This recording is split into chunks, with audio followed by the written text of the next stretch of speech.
একাত্তরকে ভুলিয়ে দেশকে গিলে খেতে চায় মুক্তিযুদ্ধ বিরোধীরা। ষড়যন্ত্রে নির্বাচন পেছালে সর্বনাশ হবে দেশের।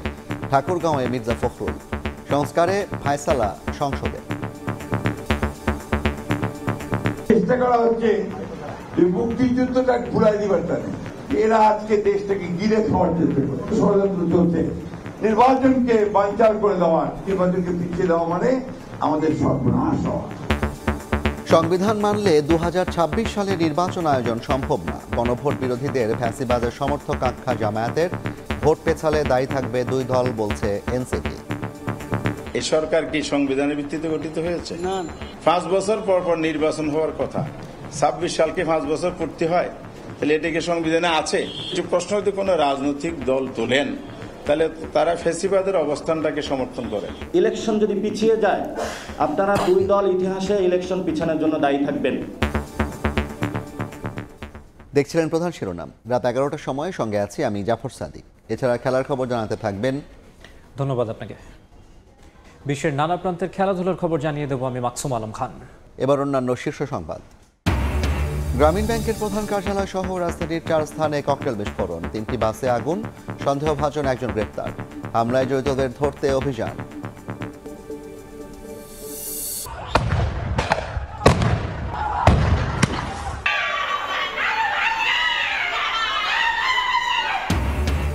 আধিপত্য বিস্তার নিয়ে মুন্সিগঞ্জে ফের সংঘর্ষ। গুলিতে প্রাণ গেল আরেকজনের। 11তম গ্রেডের আশ্বাসে প্রাথমিক শিক্ষকদের আন্দোলন স্থগিত। শহীদ মিনার থেকে অবস্থান কর্মসূচি প্রত্যাহার। স্কুলে পাঠদানের বিষয়ে আলোচনার পর সিদ্ধান্ত। এবং দিল্লির লালকেল্লার কাছে ভয়াবহ বিস্ফোরণ। একের পর এক গাড়িতে আগুন। নিহত 13, দগ্ধ অন্তত 24। মুম্বাই, কলকাতা সহ কয়েকটি শহরে সতর্কতা জারি।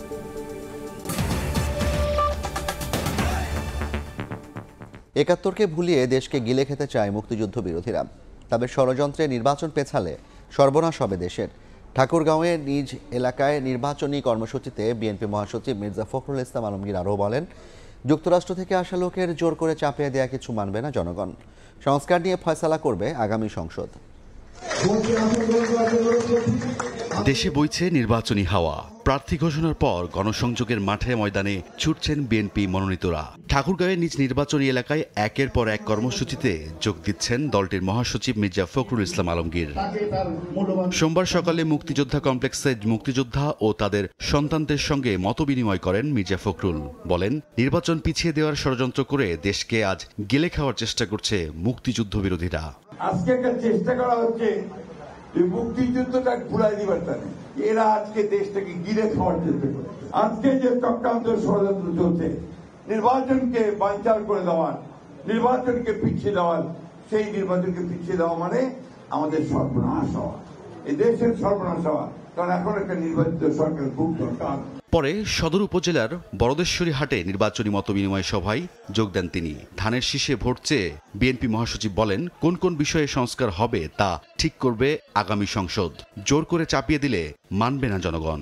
যে বিষয়টা আবার দেশের লোক এখনো বুঝে না, যে বিষয়টার সঙ্গে পরিচিত না, সেই জিনিসটা চাপায় দেওয়ার জন্য চেষ্টা করছে। ভোটটা দেন না ভাই, কে কয়টা ভোট পান, তারপর দেখবো আপনারা কে কত বড় ভোটে যদি জিতে যান 100 বার করবেন কি আর? জোর করে চাপাই দিয়ে জনগণের উপরে কোনো ব্যবস্থা আমরা মানব না। বিকেলে আরেক মতবিনিময় সভায় বিএনপি মহাসচিব বলেন, জামাত বিভিন্ন অজুহাতে দেশকে অস্থিতিশীলতা করার চেষ্টা করছে। নির্বাচন ব্যাহতের চেষ্টা বরদাস্ত করবে না জনগণ। কিছু কিছু দল সেখানে বিভেদ সৃষ্টি করার চেষ্টা করছে। আমি পরিষ্কার করে বলতে চাই, জামাত ইসলাম তারা আজকে বিভিন্ন অজুহাত তুলে দেশকে একটা অস্থিতিশীলতার দিকে নিয়ে যাওয়ার চেষ্টা করছে। পিয়ারের নামে কারো দলীয় স্বার্থের কোনো কিছু জনগণ মানবে না বলেও জানান মির্জা ফখরুল। রাইদুল ইসলাম শুভ, সময় সংবাদ। গণভোট বিরোধীদের ফ্যাসিবাদের সমর্থক আখ্যা দিয়ে জামায়াত বলছে, সংবিধান মানলে 2026 সালে নির্বাচন আয়োজন সম্ভব না। অপেক্ষা করতে হবে 5 বছর মেয়াদ পূর্তির। সন্ধ্যায় পুরানা পল্টনে 8 ইসলামী দলের বৈঠক শেষে এক যৌথ প্রেস ব্রিফিংয়ে কথা জানান জামায়াতের সহকারী secretary general Hamidur Rahman Azad. BNP ডাকলে ইসলামী দলগুলো আলোচনায় বসতে রাজি উল্লেখ করে তিনি বলেন, সংবিধানের চেয়ে জনগণের অভিপ্রায় বেশি গুরুত্বপূর্ণ। জুলাই সনদ বাস্তবায়ন, গণভোট সহ 5 দাবিতে কাল রাজধানীর পল্টনে সমাবেশ করবে 8টি ইসলামী দল। সমাবেশ থেকে সরকার ও দেশের জনগণকে চলমান আন্দোলনের বার্তা দেওয়া হবে।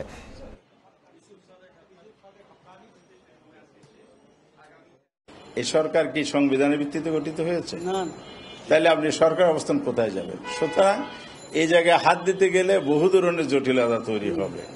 তো কারো যদি স্বচ্ছ পরিচ্ছন্ন মন মানসিকতা দেশের জন্য, দেশের ভবিষ্যতের জন্য তৈরি হয়, মৌলিক সংস্কারের দিকে এসে আসলে আমাদের সমাধানের দিকে যেতে হবে। জটিলতা তৈরি করা, সংবিধানের প্রসঙ্গ এনে সমাধানের পথকে রুদ্ধ করে দেয়া, আলটিমেটলি তারা ফেব্রুয়ারিতে নির্বাচন চায় কিনা এই প্রশ্ন তৈরি হয়ে যাবে। তখন জামায়াত ক্ষমতায় গেলে প্রতিনিধিরা নিজ উদ্যোগে জনগণের কাছে যাবে বলে জানিয়েছেন দলটির আমির ডাক্তার শফিকুর রহমান। রাতে ঢাকা 15 আসনে দলটির সমাবেশে কথা বলেন তিনি। বলেন, জামায়াত ক্ষমতায় গেলে নারীদের 5 কর্মঘণ্টা বাস্তবায়ন করা হবে, তবে কোনো প্রতিষ্ঠান ক্ষতিগ্রস্ত হচ্ছে মনে করলে তাদের ভর্তুকি দেওয়া হবে। চতুর্দিকে সমালোচনার ঝড়, হায় হায় কি বলল জামাতের আমির সাহেব। এখন তো আর মহিলারা কোনো কাজই পাবে না। যারা বিভিন্ন কাজে নিয়োগ করবে তারা বলবে, বাবা আমার এই 5 ঘন্টা দিয়ে 8 ঘন্টার বেতন দিয়ে আমার তো পোষাবে না, আমার দরকার নাই মহিলা কর্মজীবী। বিবেচনা না করে, চিন্তা না করে এই কথা বলি নাই। মারা 5 ঘন্টা কাজ করে 8 ঘন্টার বেতন পাবেন ইনশাআল্লাহ। তবে সেই 3 ঘন্টার বেতন শিল্প মালিকদেরকে দিতে হবে না, এটা দিতে বাধ্য থাকবে সরকার। রাজধানীর মিরপুর গ্রামীণ ব্যাংকের প্রধান কার্যালয়, মোহাম্মদপুরে প্রাণী সম্পদ উপদেষ্টার প্রতিষ্ঠান সহ 4টি স্থানে ককটেলের বিস্ফোরণ ঘটেছে। এছাড়া আলাদা 3টি স্থানে 3টি বাসে আগুন ধরিয়ে দেয় দুর্বৃত্তরা। এই ঘটনায় সন্দেহভাজন একজনকে গ্রেফতার করেছে আইন শৃঙ্খলা বাহিনী। এদিকে প্রেস সচিব বলেছেন, এটা 2006 সালের 28 অক্টোবর নয়, এটা জুলাই, চিরকালের জন্য। নিষিদ্ধ সংগঠনের কার্যক্রম কঠোরভাবে দমন করা হবে। সোমবার ভোর 4:45 সিসি ক্যামেরায় দেখা যায় বাইকে চড়ে মিরপুরে গ্রামীণ ব্যাংকের প্রধান কার্যালয়ের সামনে এসে দাঁড়ান 2 জন ব্যক্তি। কিছুক্ষণের মধ্যে ব্যাগ থেকে ককটেল বের করে গ্রামীণ ব্যাংক কার্যালয়ে ছুড়ে মেরে পালিয়ে যান তারা, তবে কেউ হতাহত হননি। রাজধানীর মোহাম্মদপুরে স্যার সৈয়দ রোডে মৎস্য ও প্রাণী সম্পদ উপদেষ্টা ফরিদা আক্তারের ব্যবসা প্রতিষ্ঠান। সকাল 7:10 সিসিটিভিতে দেখা যায় হেলমেট পরা 2 মোটরসাইকেল আরোহী একই কায়দায় পরপর 2টি ককটেল বিস্ফোরণ ঘটান প্রতিষ্ঠানটিতে। ভোর 5টায় গুলশানের শাহজাদপুর বাসতলায় ভিক্টর পরিবহনের একটি বাসে ও সকাল 6:30টায় মেরুল বাড্ডায় আকাশ পরিবহনের একটি বাসে আগুন ধরিয়ে দেয় দুর্বৃত্তরা। এসব ঘটনায় হতাহত না থাকলেও আতঙ্ক ছড়িয়ে পড়ে জনমনে। সিসি ক্যামেরার ফুটেজ বিশ্লেষণ করে জড়িতদের গ্রেফতারে মাঠে নেমেছে আইন শৃঙ্খলা বাহিনী। প্রত্যেকটা ঘটনা, এই ঘটনাগুলোর সাথে কোনো যোগসূত্র রয়েছে কিনা এবং কারা এদের পিছনে ইন্ধন দিচ্ছে, কারা এসব পরিকল্পনা করছে, তাদেরকেও আমরা দ্রুত শনাক্ত করব ইনশাআল্লাহ। এদিন সন্ধ্যা 7:30টার দিকে ধানমন্ডি ল্যাবেট হাসপাতালের সামনে একটি বেসরকারি বিশ্ববিদ্যালয়ের বাসে আগুন দেয় দুর্বৃত্তরা। খবর পেয়ে ঘটনাস্থলে গিয়ে নিয়ন্ত্রণে আনে ফায়ার সার্ভিসের 2টি ইউনিট। দুর্বৃত্তরা আগুন লাগাই দিয়ে চলে গেছে, আমরা হেল্পার কাউকেই পাইনি এখানে আসা পরে। আমরা লোকমুখে শুনছি যে আগুনটা দুর্বৃত্তরা লাগাই দিয়েছে। আহত আমরা এখানে পাইনি। কার্যক্রম নিষিদ্ধ আওয়ামী লীগের পক্ষে ঢাকার রাজপথে কর্মসূচি কঠোরভাবে দমন করার হুঁশিয়ারি দিয়েছেন প্রধান উপদেষ্টার প্রেস সচিব শফিকুল আলম। নিজের ফেসবুক পোস্টে তিনি লেখেন, এটা 2006 সালের 28 অক্টোবর নয়, এটা জুলাই, চিরকালের জন্য। কামরুল হাসান, সময় সংবাদ, ঢাকা।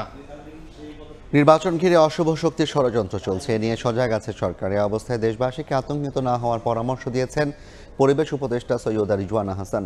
দুপুরে সচিবালয়ে তিনি বলেন, সুষ্ঠু নির্বাচন আয়োজনের পথেই হাঁটছে সরকার। এখনও পর্যন্ত জুলাই সনদ ও গণভোটের বিষয়ে কোনো দলকে আলোচনায় ডাকার সিদ্ধান্ত নেয়নি অন্তর্বর্তী সরকার। 7 দিন পার হয়ে গেছে, এখন সরকার বসবে, সরকার ইন্টারনালি ডিসকাস করে সরকারের যেটা ভালো মনে হয় সরকার সেই সিদ্ধান্ত গ্রহণ করবে। নির্বাচনটা ফেব্রুয়ারিতে হয়েই যাচ্ছে, এখানে নানানভাবে পানি ঘোলা করার চেষ্টা করা হচ্ছিল। সেইটা এখন দেশের মানুষের কাছে স্পষ্ট যে অন্তর্বর্তী সরকার নির্বাচনের পথে সুদৃঢ়ভাবে হাঁটছে। দেশবাসীকে বলবো যে এটা নিয়ে আপনারা আতঙ্কিত হবেন না, আমরা সজাগ আছি, সতর্ক আছি এবং সচেষ্ট আছি। আমরা চেষ্টা করব আমাদের সাধ্য মতনটুকুন করে একটা সুষ্ঠু এবং শান্তিপূর্ণ নির্বাচন।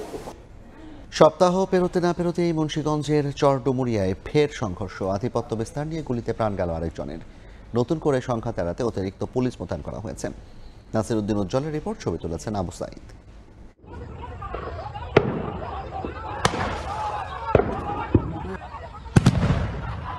মুহুর্মুহু বোমা বিস্ফোরণ, ভোরের কুয়াশা ভেদ করে চারপাশে উঠছে ধোঁয়া, চলছে সংঘর্ষ।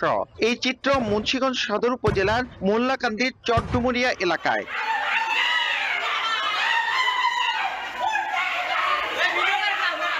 দীর্ঘদিন ধরে আধিপত্য নিয়ে জেলা বিএনপির আহ্বায়ক কমিটির সদস্য আতিক মল্লিক ও মোল্লাকান্দি ইউনিয়ন বিএনপির সভাপতি ওহিদ মোল্লার অনুসারী শাহ কামাল গ্রুপের সঙ্গে ইউনিয়ন বিএনপির সাবেক সহসভাপতি আওলাদ হোসেনের অনুসারী আরিফ গ্রুপের বিরোধ চলে আসছিল।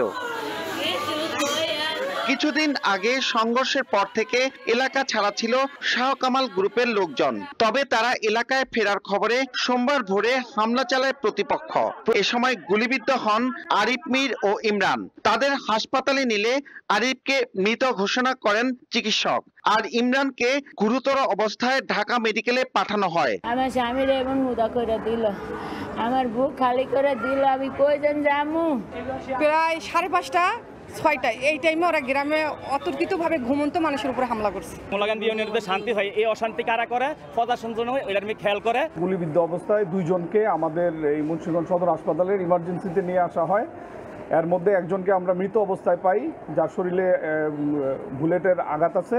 এদিকে দুই পক্ষের মধ্যে নতুন করে সংঘর্ষ ঠেকাতে এলাকায় অতিরিক্ত পুলিশ মোতায়েন করা হয়েছে। টহল দিচ্ছে সেনাবাহিনীও। অভিযান করেছি আমরা, কারা জড়িত তাদেরকে শনাক্ত করা সহ গ্রেপ্তারের জন্য আমরা চেষ্টা করে যাচ্ছি। এর আগে 2 নভেম্বর দুই পক্ষের সংঘর্ষে ইউনিয়ন বিএনপির সভাপতি ওহিদ মোল্লার অনুসারী বেহেরকান্দি গ্রামের তুহিন দেওয়ান নিহত হন। নাসির উদ্দিন উজ্জ্বল, সময় সংবাদ, মুন্সিগঞ্জ। 11তম গ্রেডের আশ্বাসে সরকারি প্রাথমিক বিদ্যালয়ের শিক্ষকরা আন্দোলন স্থগিত করেছেন। রাত 10:30টার দিকে ছেড়ে যান কেন্দ্রীয় শহীদ মিনার। তবে আলোচনার পর স্কুলে পাঠদানের বিষয়ে সিদ্ধান্ত জানাবেন তারা।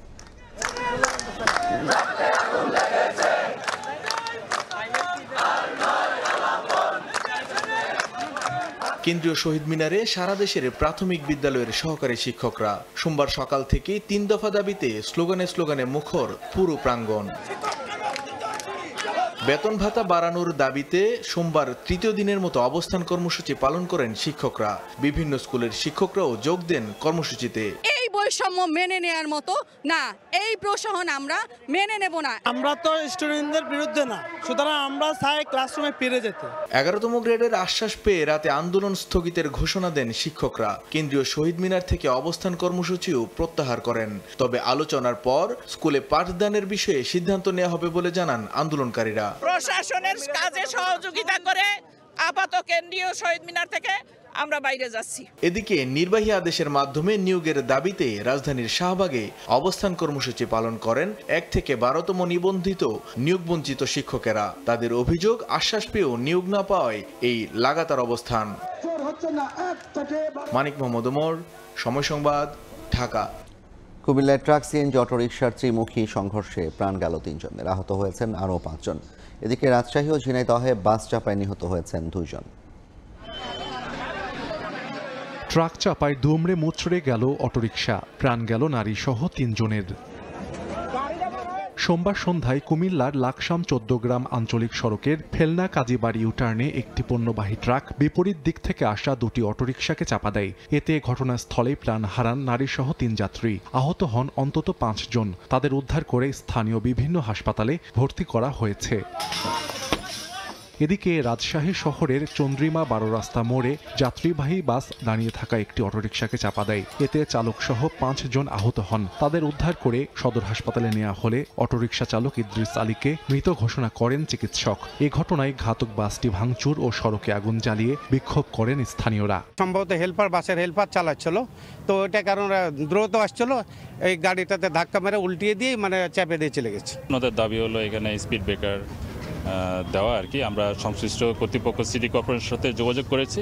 এছাড়া ঝিনাইদহের শৈলকুপায় বাস চাপায় নিহত হয়েছেন এক মোটরসাইকেল আরোহী।